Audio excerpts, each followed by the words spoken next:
Today on Rest and Grace Garage, it's Halloween. Now, as a funeral director, there's not a lot that scares me, but as a car enthusiast, there's one thing that terrifies me. Transmissions. Well, let's get into it.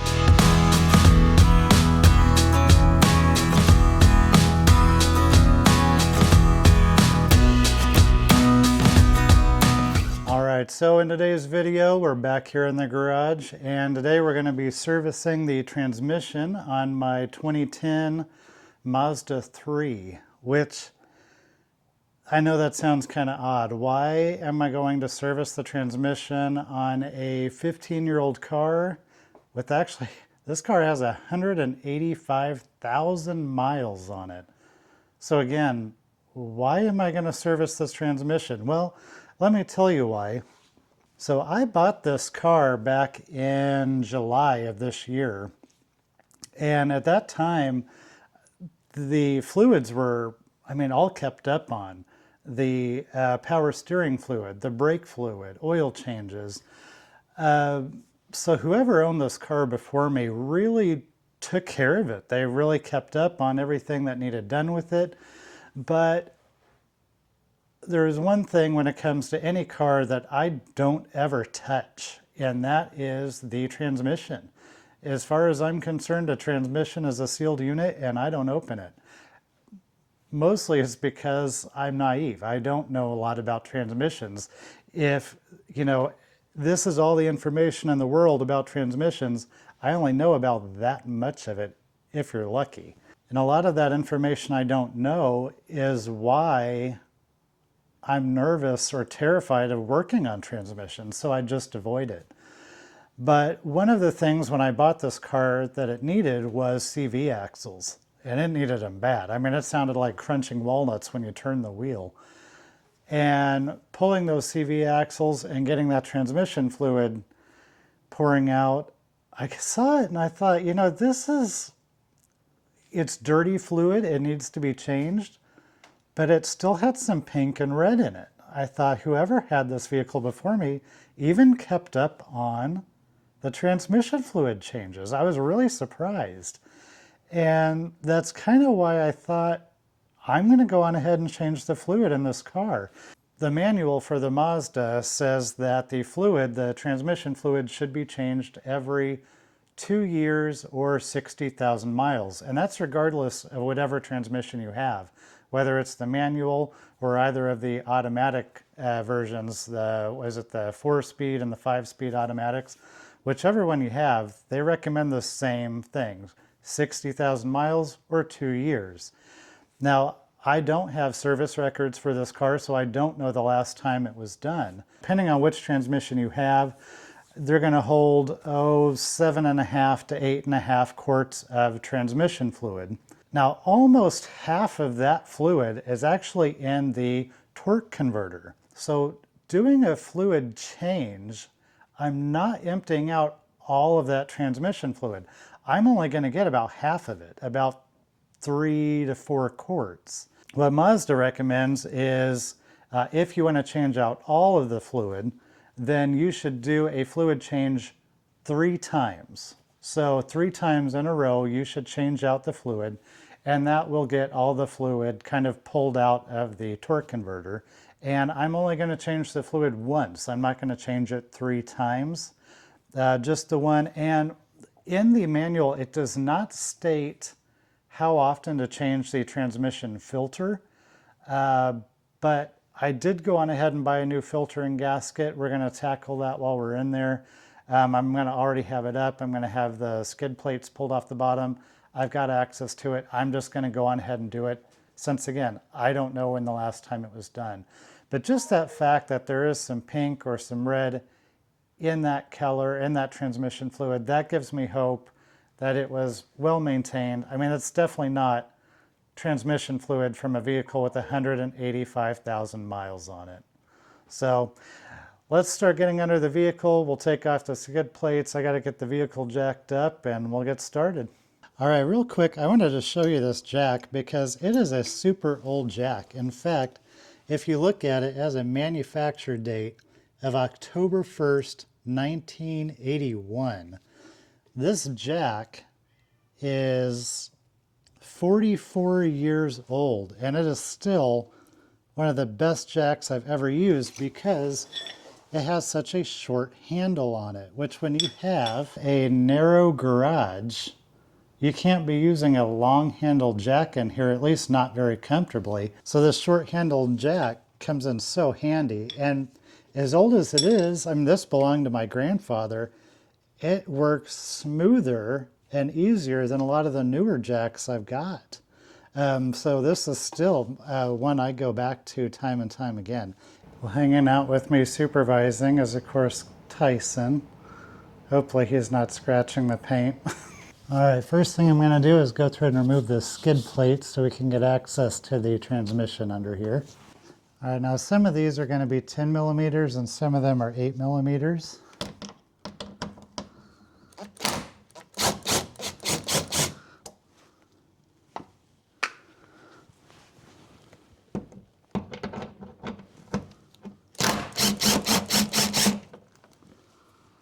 Before I start draining the transmission fluid, I am going to go ahead and pull the dipstick here.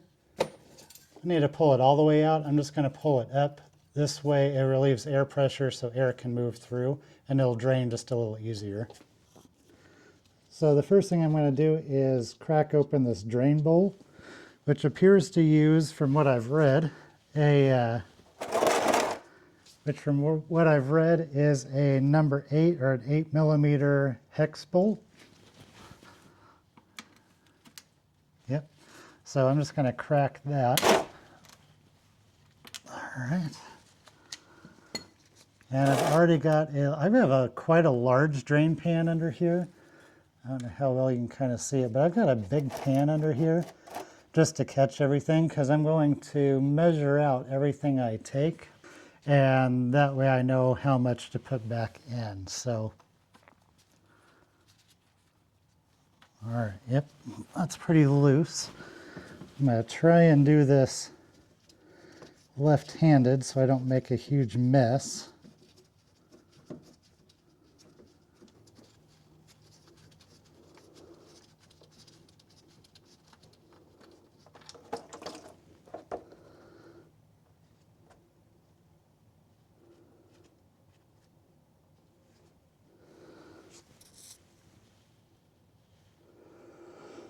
All right, so I'm going to let that drain and then we'll come back to it.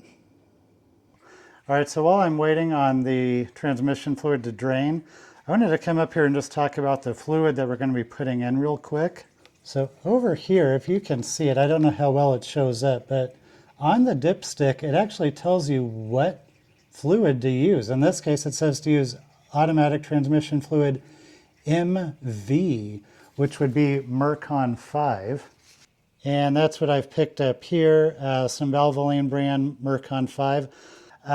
So let's let this finish draining and then we'll come back, we'll get the pan off, get that dropped so we can get the filter changed, and then eventually we can get some more fluid in it. All right, now that it's just about done dripping fluid, I'm going to go ahead and put the plug back in.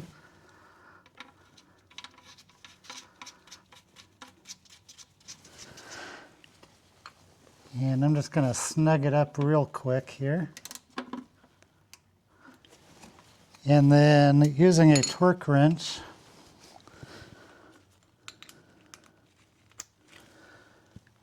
I'm going to torque this to 29 foot-pounds or 39 Newton meters. I can get it in there. There we go.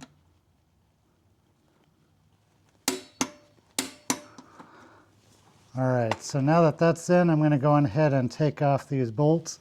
I'm going to start with the back bolts first because from my angle, those are the hardest for me to see. So let me get those off first and then I'll come around and do this side.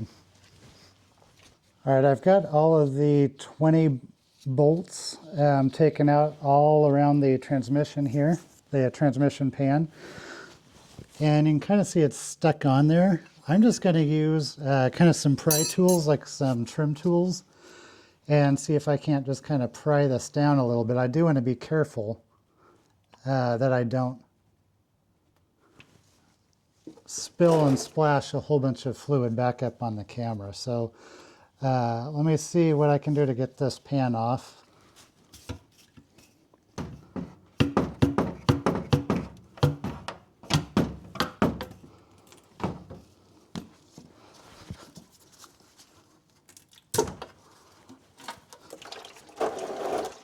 Ugh.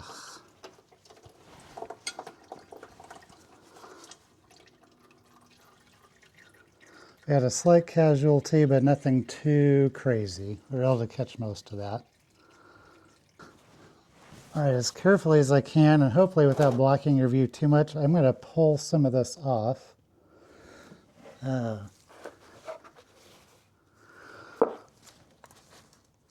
Excuse me, this part I dropped off, it just has this little stick on the end which goes right up into a hole here. It just pulls right out, just kind of via friction there. The next part we're going to pull is this filter, and it's going to dump. There we go. Oh yeah, just get that all in there. I'm going to let this do some draining, and then we're going to need to come in here and clean all this old gasket material off, so that's going to be fun. I'm going to fill this container up with the transmission fluid I pulled so I can measure it.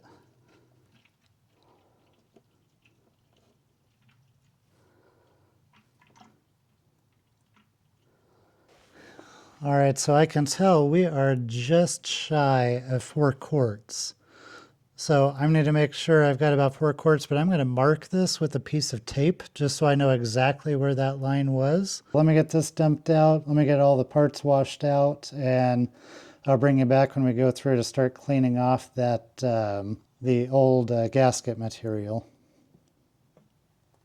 Okay, so to get the silicone RTV material off this pan, I'm just going to use a plastic razor blade scraper and scrape this off. This will be a little bit tedious and long. I don't know how well this is going to come off. It's a little hard to tell, but there's a raised lip in the center, so then you have to kind of work on either side of it to get all that RTV off. I'm not sure how it's going to be on the transmission itself. Hopefully it's just a smooth, flat surface. It'll be easier to clean. I will say while we're down here, so cleaning all this off, even cleaning off the magnet, there really wasn't a lot of clutch material in here at all. Even the magnet wasn't very bad.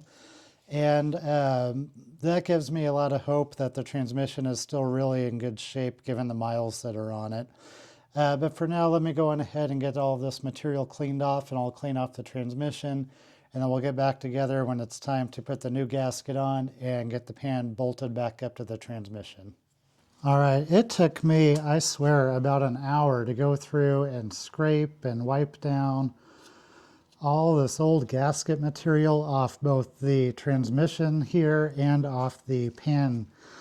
That old RTV gasket is so hard to get off. I went through a few plastic razor blades trying to get it, but I've got it as good as it's going to get. So I'm going to go on ahead, I'm going to put the filter back on. And it's a little hard to tell here, but there's a hole here where this goes. I'm just going to use some of this old fluid here and just lubricate that O-ring on here.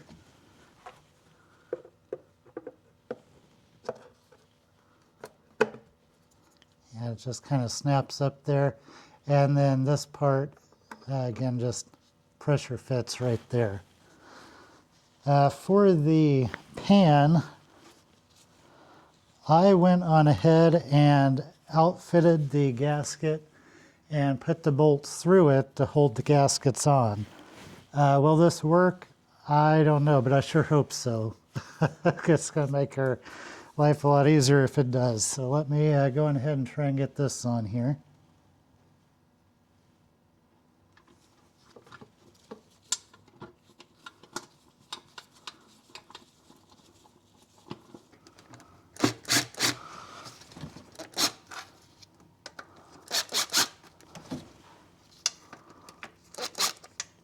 All right, now I'm going to torque these down to 115 inch-pounds, or what would that be, about 13 Newton meters.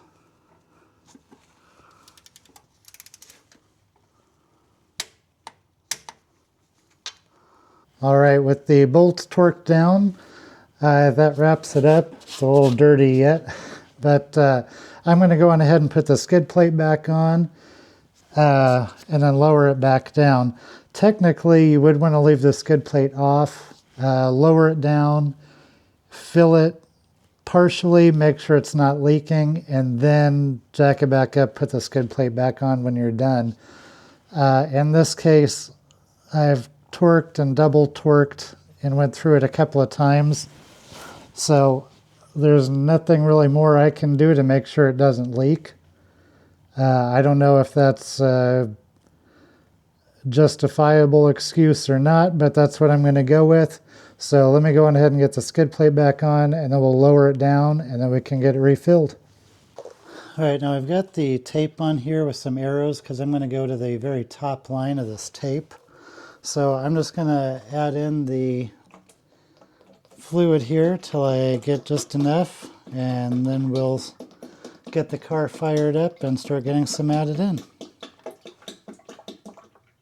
All right, I'm going to go on ahead and start adding some ATF fluid in here. So I'm going to add probably about 2/3 or so of my fluid. Then I'll open up the garage, I'll start the car, and we can get the rest of it added. We'll run the gears, test the level, see if we need to add any more, etc. And I'm going to tell you, be sure to add it slow, because if you add this too fast, you're going to get air bubbles come up, and this stuff's going to launch out. So slow is the way to go.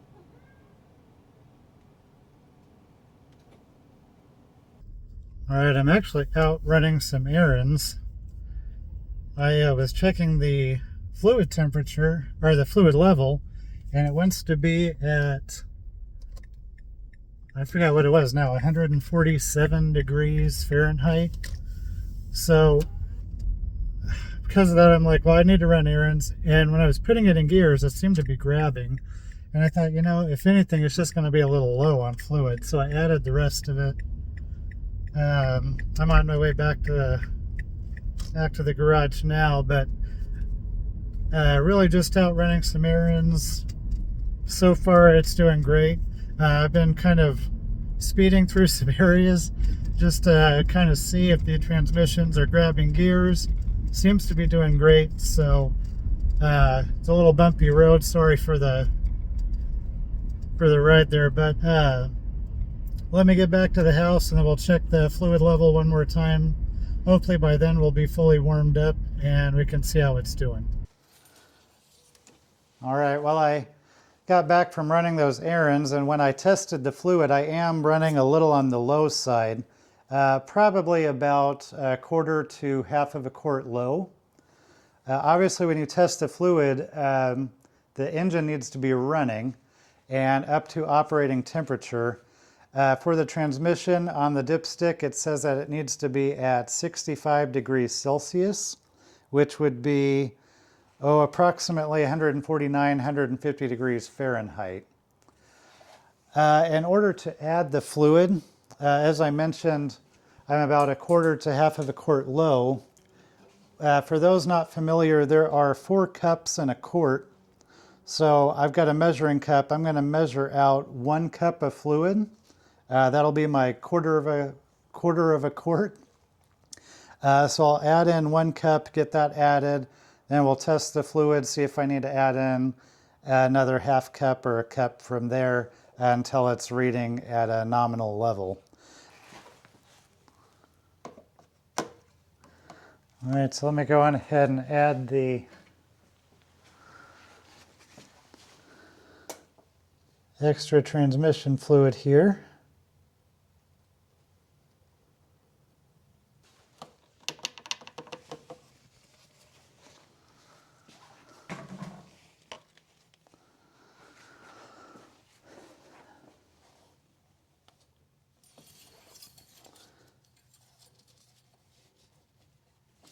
And then I'll continue to monitor the fluid as well as the checking for leaks and all that underneath the car. But I think that's going to about do it with the transmission. All right, well, now that we're done fixing the transmission, there was one thing I wanted to fix on this door. If you remember a couple videos ago, one of the things I did on this car was I tried to use some sound deadening material to fix that hollow echo sound. Well, doing that and getting off the door panel, I happened to notice, and I'll kind of zoom you in here if you can see, I happen to notice that this door speaker looks kind of moldy. It's dirty. And if you play the music even the slightest bit too loud, it's a blown speaker. I mean, it just makes that rumbling, vibrating noise. So I went online, I went on eBay. I happened to track down a replacement OEM quality speaker, direct fit, or supposed to be a direct fit. That's what we're going to find out. And I thought, you know, if I'm going to be getting in here anyway, if I'm going to be looking at this, taking the door panel off, getting back in here, taking the speaker off, I wanted to see if there was anything else I could do to fix that hollow, echoey sound. So I went online and found a video where a guy kind of used packing foam to make these rolls that he was stuffing down in there. So let me take you over. I'll make some of these up, show you what they are, and then we'll come back here to the door and see how easy they are to put in and if they do anything. All right, so in that YouTube video I saw where the guy kind of fixed his hollow door sound in the Mazda, was he used some of this packing material. It's like a thin foam packing stuff. What I'm going to do is I'm going to cut this into segments in, I don't know how long, but I'm going to do something like that maybe, and just kind of roll this up. Then I'm going to tape it, and then my thought is to wedge this, kind of squeeze and wedge this in between that bar that's in the door and the outside, and see if we can't prevent that sheet metal from kind of buckling and snapping against it. I don't know if this will work, but let me wrap a couple of these up and we'll give it a shot here. All right, let's take these over to the car and see if we can fit these in the door. All right, so now that we're back here at the door, I went on ahead, I've taken off the speaker. What I'm going to do is I'm going to attempt to step these rolls of foam kind of right down here, right in between this bar and the door. In fact, you can see some of that sound deadening material. But I'm going to go kind of right in between that panel and this bar, just kind of wedging it right back in there. All right, well, frankly, it's a little hard to get the arm up in here to get these in. And it does take a lot of work to kind of wedge them back and forth and get them squeezed into that cavity, that space. Boy, I tell you, it's not very thick, so it takes a lot of kind of wiggling them back and forth. But basically I'm putting one towards the very back, and then I'm going to put one in the middle,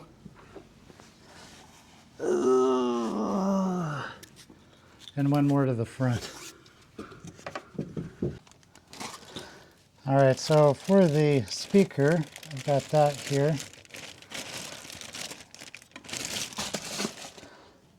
You can see it looks brand new, but it looks like it's in good shape. So I don't know that this is a refurbished, or if this is old new stock, or if Mazda still makes these. I don't know. I just happened to find it on eBay.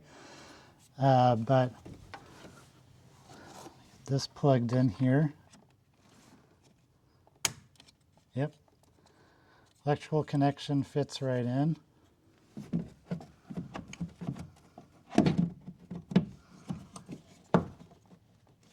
And yeah, it seems to fit. So let's get this installed, and